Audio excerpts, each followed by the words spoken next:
الحمد للہ رب العالمین والصلاة والسلام علی سید الانبیاء والمرسلین سیدنا محمد بن عبداللہ الامین وعلی آلہ واصحابہ اجمعین اما بعد اعوذ باللہ من الشیطان الرجیم بسم اللہ الرحمن الرحیم ذالک الکتاب لا ریب فیہ ھدی للمتقین صدق اللہ العظیم وقال النبی صلی اللہ علیہ وسلم خیرکم من تعلم القرآن وعلم او کما قال علیہ الصلاۃ والسلام۔ الہی رونق اسلام کے سامان پیدا کر، الہی رونق اسلام کے سامان پیدا کر، دلوں میں مومنوں کے الفت قرآن پیدا کر۔ محترم سامعین، آج کے اس مجلس میں میرا موضوع سخن دنیا کی سب سے مقدس کتاب پاکیزہ قرآن پاک ہے۔ ہمیں چڑھتے سورج کی طرح یقین ہے کہ اس کا ایک ایک حرف سچا اور صادق ہے۔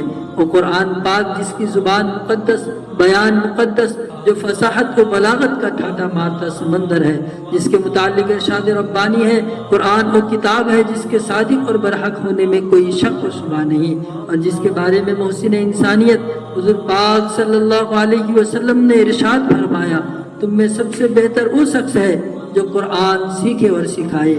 دعا کیجئے کہ خداوند قدوس ہم سب کو قرآن پاک کی دولت سے مالا مال فرمائے۔ میرے محترم بزرگوں دوستو، قرآن رب ذوالجلال کی طرف سے عطا کردہ وہ حسین تحفہ ہے جس نے 23 برس کے قلیل مدت میں پورے عالم میں وہ انقلاب برپا کر دیا جسے بڑے بڑے عرب کے بادشاہ دہشت زدہ رہ گئے، جس نے پتھر دلوں کو موم کر دیا۔ یہی وہ قرآن ہے جو رہستی دنیا کے انسانوں کے لیے سراپا ہدایت ہے۔ یہی وہ قرآن ہے جس نے رسول کی رسالت کو اعجاز بخشا۔ یہی وہ قرآن ہے جس نے پز مردہ قلوب کو تازگی بخشی۔ ہاں، یہی وہ قرآن ہے جس کی برکت سے جنات اور شیاطین کا آسمان پر جانا بند ہوا۔ یہی وہ قرآن ہے جس کی برکت سے عزت و رفعت کے شامیانے گر گئے۔ یہی وہ قرآن ہے جس کی بدولت محبوب حقیقی کی رضا نصیب ہوئی۔ یہی وہ قرآن ہے جو سچائی اور امانت داری کا درس دیتا ہے۔ یہی وہ قرآن ہے جس کی بدولت عمر فاروق کو ایمان نصیب ہوا۔ یہی وہ قرآن ہے جس کی نظیر پیش کرنے سے عالم انسان عاجز و خاصس رہی۔ یہی وہ قرآن ہے جس کا مثل پیش کرنے سے عرب کی فصیح اور بالغ زبان دانی کا دعویٰ کرنے والے گھٹنے ٹھیک دیے۔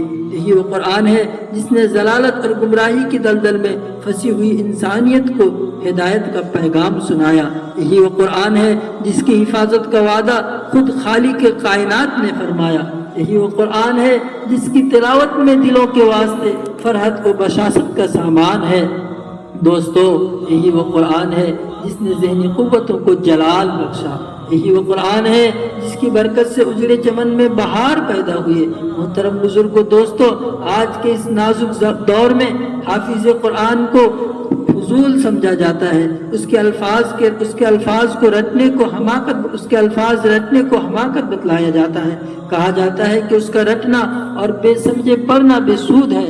افسوس، صدا افسوس، اس قرآن پاک کے بارے میں ہمارا یہ خیال ہے جس کے بارے میں شہنشاہ بطحا جناب محبوب کبریا محمد رسول اللہ صلی اللہ علیہ وسلم فرماتے ہیں کہ اقرأ ورتقی ورتل کما کنت ترتل فی الدنیا فإن منزلک عند آخر آیت تقرأها۔ حدیث میں آتا ہے قیامت کے دن حافظ قرآن سے کہا جائے گا، قرآن پڑھتا جا اور جنت کے درجوں پر چڑھتا جا، اور ٹھہر ٹھہر کر پڑھ جیسا تو دنیا میں ٹھہر ٹھہر کر پڑھتا تھا، بس تیرا مقام و ٹھکانہ وہی ہے جہاں تو آخری آیات پر پہنچے۔ دوستو، یہ قرآن دنیا کی سب سے بڑی نعمت ہے۔ یہ زمین و آسمان، چاند، سورج، ستارے، سیارے، کوئی اس نعمت کا مقابلہ نہیں کر سکتا۔ یہ قرآن رب کائنات کا مقدس اور عظیم کلام ہے، اور کیوں نہ ہو جبکہ اس کا اتارنے والا امین، جس کے ذریعے اتارا گیا وہ بھی امین، جس ذات پر اتارا گیا وہ بھی امین، جس مقام پر اتارا گیا وہ بھی امین، جس مہینے میں نازل ہوا وہ بھی تمام مہینوں سے افضل، اور جس رات میں نازل ہوا وہ 1000 مہینوں سے بہتر ہے۔ اللہ کا یہ مقدس اور پاکیزہ کلام تمام کلاموں سے افضل اور برتر ہے۔ حدیث پاک میں آتا ہے فضل کلام اللہ علی سائر الکلام کفضل اللہ علی خلقی۔ اللہ کے کلام کو تمام کلاموں پر ایسی ہی فضیلت ہے جیسے کہ خود حق تعالی شانہ کو تمام مخلوق پر۔ اللہ کا دلارا اور خدا کا پیارا ہم سب کے محبوب ارشاد فرماتے ہیں کہ جس نے قرآن پڑھا اور اس پر اعمال کیا، اس کے والدین کو کل قیامت کے دن سورج سے بھی زیادہ روشن تاج پہنایا جائے گا۔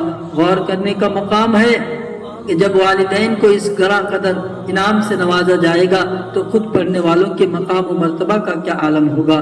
محترم سامعین، قیامت کا میدان ہوگا اور ایسے 10 آدمی جن کے لیے جہنم واجب ہو چکی ہوگی، حافظ قرآن اپنے رب کائنات کے بارگاہ میں سفارش کرے گا، پروردگار عالم اس کی سفارش قبول کرے گا اور ان کو اس حافظ قرآن کی برکت سے نجات عطا ہوگی۔ میرے محترم بزرگوں، دوستو، قرآن کریم و عظیم برکت اور سعادت ہے جو روح خداوندی ہے، جو سرچشمہ زندگی ہے۔ وہ عرب قوم جو پشتہ پشت سے مردہ چلی آ رہی تھی، جسے ذلیل اور حقیر جانا جاتا تھا، جس کو جاہلان عرب کا خطاب دیا جاتا تھا، لیکن جب قرآن آیا تو جن کا نام جاہلان عرب تھا صحابہ کرام ہوا، جن کو نفرت سے یاد کیا جاتا تھا ان کو رضی اللہ عنہم و رضوان کا اعزاز ملا۔ جس زمانے کا نام جاہلیت تھا اس کا نام خیر القرون ہوا۔ وہ مردہ قوم جو کروٹ نہیں لے سکتی تھی، طاقت اور قوت سے ایسی لیس ہو گئی کہ جس نے قیصر و کسریٰ کا غرور خاک میں ملا دیا، بڑی بڑی سلطنتوں اور حکومتوں کا تختہ پلٹ دیا۔ میرے بزرگوں، قرآن آیا تو زمان و مکان میں زندگی آئی، قرآن آیا تو عدل و مساحت کا پیغام آیا، قرآن آیا تو مذہب اسلام پھیلا، قرآن آیا تو مردہ قوم زندہ ہوئی، قرآن آیا تو قیصر و کسریٰ کا غرور خاک میں ملا، قرآن آیا تو باطل کے لہراتے جھنڈے ٹوٹ پڑے، قرآن آیا تو کفر اور شرک دم توڑ گیا، قرآن آیا تو ساری کائنات کو نور ملا، قرآن آیا تو انسانوں کی پجاری خدا کے پرستار بنے، قرآن آیا تو توحید ملی، ایمان ملا، قرآن آیا گلستاں کو بہار حسن عطا ہوا۔ ہاں، قرآن آیا تو روشنی ملی، قرآن آیا تو تاریکی فوت ہوئی، قرآن آیا تو امن و امانات اور سلامتی آئی، قرآن آیا تو احکام ملے، شریعت ملے، قرآن آیا تو دم توڑتی ہوئی انسانیت کو حقوق ملے، قرآن آیا تو شرافت ملی، عزت ملی، قرآن آیا تو ضلالت اور گمراہی کے دلدل میں پھنسی ہوئی انسانوں کا درد اور غم ملا، قرآن آیا تو دوستو سب کچھ ملا۔ مگر افسوس، صدا افسوس، ہم نے قرآن مقدس کے دامن مقدس کو ترک کر دیا، ہم نے اس کی پاکیزہ تعلیمات کو بھلا دیا۔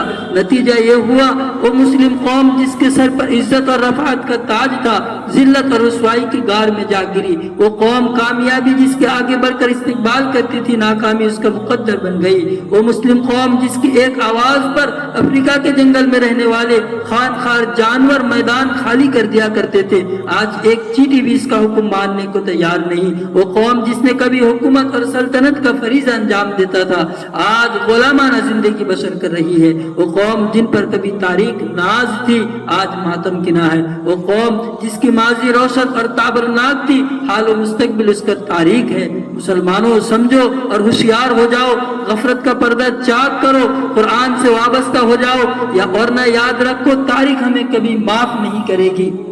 میرے بزرگوں، جانثار صحابہ کرام کے کتب خانے میں قرآن پاک کے علاوہ کوئی کتاب نہ تھی، اسی کو لے کر وہ آگے بڑھے اور کامیابی اس کے قدم چوم گئی۔ اور قرآن ہی تھا جس نے بدر کے میدان میں قرآن ہی تھا جس کے برکت سے بدر کے میدان میں 313 نے مکہ کی قسمت پلٹ دی۔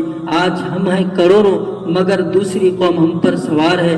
جان ہماری محفوظ نہیں، مال ہمارا محفوظ نہیں، عزت و آبرو سے ہماری کھلواڑ ہے، نہ ہماری مساجد محفوظ ہے، نہ ہمارے مدارس محفوظ ہے، ظلم و ستم کی چکی ہمارے لیے گھوم رہی ہے۔ مسلمانوں، ایک دور وہ تھا کہ مسلمانوں کا مقابلہ حمان بن ولید سے ہوتا تھا۔ اس دشمن خدا اور دشمن رسول کے پاس طاقت اور قوت ہے، 60,000 کا فوج ہے، جرار ہے، مسلمانوں کی فوج 10,000 ہے۔ اسلامی فوج کے کمان حضرت خالد بن ولید ہیں، مسلمانوں کو اس کا بھی علم نہیں کہ دشمن کے پاس کتنی فوج ہے۔ مشورہ ہوتا ہے، خالد بن ولید سے کہا جاتا ہے کہ آپ 300 آدمی لے کر جائیں اور پتہ لگائیں کہ دشمن کی فوج کہاں ہے، اس کی تعداد کتنی ہے اور اس کے پاس کیا کیا سامان ہے۔ صحابی رسول صلی اللہ علیہ وسلم کی ایمانی طاقت اور قوت کو دیکھیے، فرماتے ہیں کہ 300 کی ضرورت نہیں، مجھے بس 30 آدمی کافی ہے۔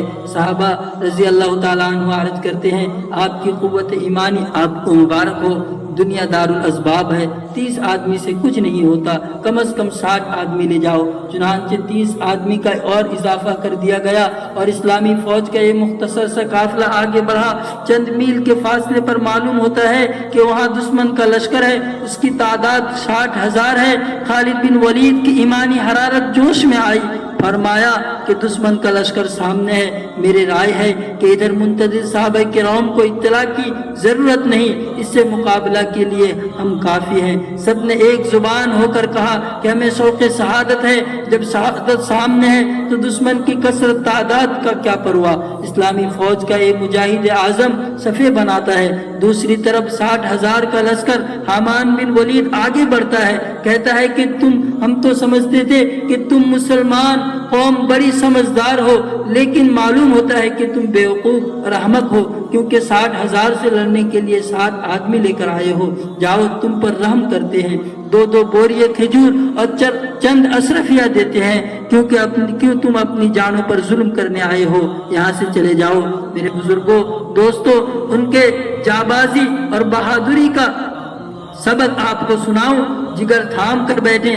وہ خالد بن ولید تھے جنہوں نے فرمایا، خالد بن ولید تھے جنہوں نے فرمایا کہ حامان تو واز بن کر آیا ہے یا کمان بن کر آیا ہے، تجھے شرم نہیں آتی؟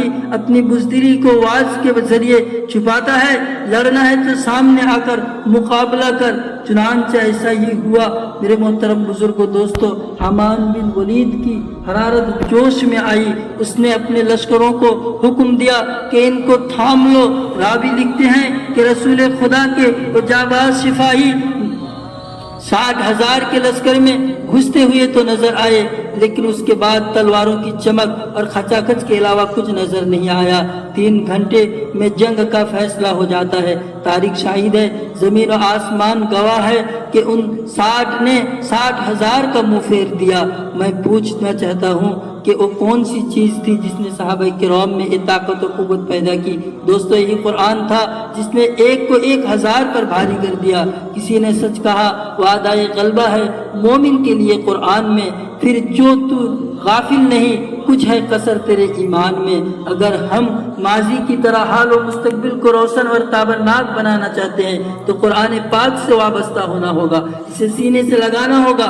اگر ہم چاہتے ہیں کہ دنیا کے ساتھ ہمارے آخرات بھی سنور جائے تو اس کی تعلیمات پر عمل کرنا ہوگا۔ خدا نہ خواستہ آج ہم نے اپنے بچوں کو 2 پیسے کے لالچ میں دین سے دور رکھا اور ہماری نظر اخروی تعلیم کے بجائے دنیاوی ڈگریوں پر رہی، تو یاد رکھیں خدا ہمیں کبھی معاف نہیں کرے گا۔ میرے بزرگوں، اسی لیے اپنے اولادوں کو دین کی تعلیم دیں اور قرآن کی علم حاصل کرنے کی قرآن کو سیکھنے کے لیے بھیجیں، قرآن کے علم سے مالا مال کریں۔ دعا کرو کہ اللہ ہمیں اور آپ کو قرآن کی دولت سے مالا مال فرمائے۔